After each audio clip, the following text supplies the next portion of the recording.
All right, we're here with Paul Topoulos, lead artist, art director, and the general grand wizard of art on the project, and Jamie Armacher, who's another level designer and responsible for the Battle of Hoth, which we're playing right now. And David is also with us again for the cutscene side of Hoth, which is the most elaborate cutscene. So let's start probably on the design side, Jamie. Why is Hoth what it is, as opposed to the movie and as opposed to the other versions of Hoth, which previous games had? That's a good question. Hoth is just a big open battle for you to fight in, while the whole time trying to get across the impression that you're doing a little bit of good, but it's not going to matter. And the not mattering, you don't mind too much. No, it gives people enough to do to blow things up, enough explosions to make them happy, and yeah, that's it.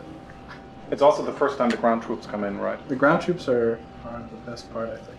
They really make it feel alive. That's what sets it apart from previous versions of Hoth that we've seen. Tony put in incredible amounts of control over them so that they'll react to any sorts of situations that are going on, including your communications. Tony, what was the specific challenge in because it's for the first time that Hoth has been recreated with the troops, but also for the first time, I guess, in video games that you had these amounts of troops in an action game, because usually it's a real-time strategy thing. I guess the biggest problem was just trying to get that sheer number of troops. I think there are hundreds on a level, just having the army feel to it. Mm-hmm. And each one is like several hundred polygons, fully 3D models, animations. Yeah. And they've all got their own little minds, so they'll walk about or shoot, depending on how close you are to the targets and stuff. Yeah. Are they basically done the same way as the TIE AI, or? It's exactly the same. I guess it's like modifications, so like when you hit them, they don't like blow sparks and things. What can they do? I mean, how flexible are they really? You can send them after things, right? Pretty much anything they'll need really. They can attack targets, they can defend where they are, go to certain places, change formation. Mm-hmm. Any specific challenges there? Because I mean, one of the things I remember from the Hoth battle that initially and for quite a long time, Hoth was the slowest level in the whole game. I mean, it had real severe frame rate problems, as in it wasn't running even closely to 60. It was down to 20, 20, even 15, which would be more in 64 frame rate. So what was so tricky about Hoth? It's just all the AI calculations for every trooper, just trying to minimizing that overload, and also drawing them as well, because I guess each one of these is like a normal character in itself, really. Yeah. And there's hundreds of these, and then it's not just that, you've got the ATSTs and the ATATs and everything else going on the level as well. How long did it take to, let's say, you've got something up and running, and then you're optimizing the things to really move fast? How long does something like that take to get it efficient? Normally maybe a few days to a week, but you're always optimizing right till the end. Which means we're not done optimizing now, right? Yeah. Okay.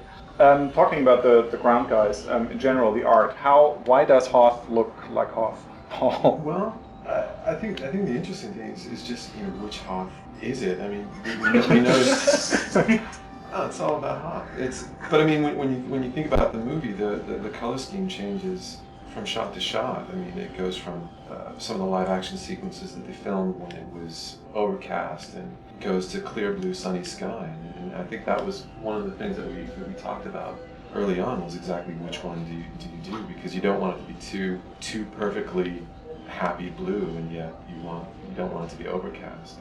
Yeah, it's amazing how badly, if you look at the movie from shot to shot, really the ILM shots are matching the live action. I mean, it's completely different skies, it's completely different looks of the scenes, and I guess we have tons of reference material, but it almost doesn't help you. Well, and I think it was interesting too, because this was the first height map level that we did, and so it was, in a way, it was very forgiving in that you did have a snow cover covering most of the landscape, that actually texturing it was difficult to actually get the process going, but it was relatively easy once we found out, and it's probably one of the better looking height map levels that we have. What's a height map, and how is the landscape generation process, maybe in a untechnical way working. First, Jamie, for gameplay reasons, made a grayscale image, which would just be an image made out of black and white. Whatever is white goes high, whatever is dark goes down, and it makes a little map for gameplay reasons, where a valley should be in the hills and everything. And then we just do a general snow texture around and actually map in where the rocks and things would be, trying to sort of figure out where sort of the landscape would be, where the wind would uncover the rocks on the hills, and just looking at a lot of reference. And I remember I went to the ranch and got a whole bunch of books to use as reference of Norway and all sorts of different places. Plus, we should mention Bastian Hopp's incredible models on that level. They were beautiful. Oh, the ADATs and the ATSTs. Yeah, and the snowspeeder in the cockpit. Mm. One of the interesting things about Hoth also is that it's the only level, I guess, where we've got based on the movie, basically all lasers are pink, right? Or pinkish red. Yeah, it's interesting to sort of pick this apart. Because we've been doing it for how many years, and still. You look at it and oh my God, the reference says ion cannon's blue, but the ion cannon clearly shoots red. Things where you would expect red lasers, they're actually pinkish because somebody must have decided back then when they were doing the compositing in of the lasers, I guess. So coming back to the gameplay. What were challenges in Hoth specifically? Challenges were to present like an overwhelming force attacking you, but something that didn't just completely destroy you outright. The other challenges were introducing something at the end that wasn't in the movie, with TIE bombers and things like that, attacking transports and making it different than the previous level. And the biggest challenge was integrating troop communication, talking to the troops and making them matter. So cutscenes. Yeah, this level has the dubious distinction of having the longest cutscene in the game, and I think the longest cutscene in Factor 5 history. By far. By far.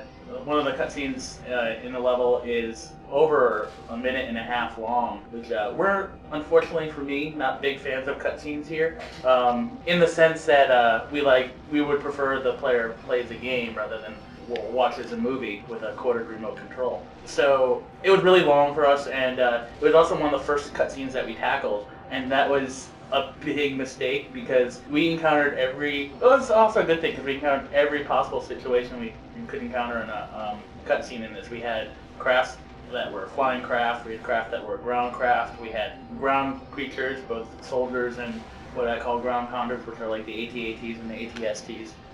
It was also a story challenge because we were also trying to convey the fact that you start the level playing as one character, Luke Skywalker, and then after this cutscene you're now playing as Wedge Antilles, and we have to try to show the fact that and convey to the player that Luke got shut down, but he's not dead, and you're now playing as this other guy. And I really hope that's believable because that was a big deal, and the design meetings we had was, well, how are we going to switch from Luke to Wedge? And the movie lends itself to it, but it's very radical to do it mid-level. So. And we could have really cheated and just plugged in the video or something like that, but we didn't want to do that because it does too much of a break for the player. Okay, that's it. And it's the monkeys. Thank the monkeys.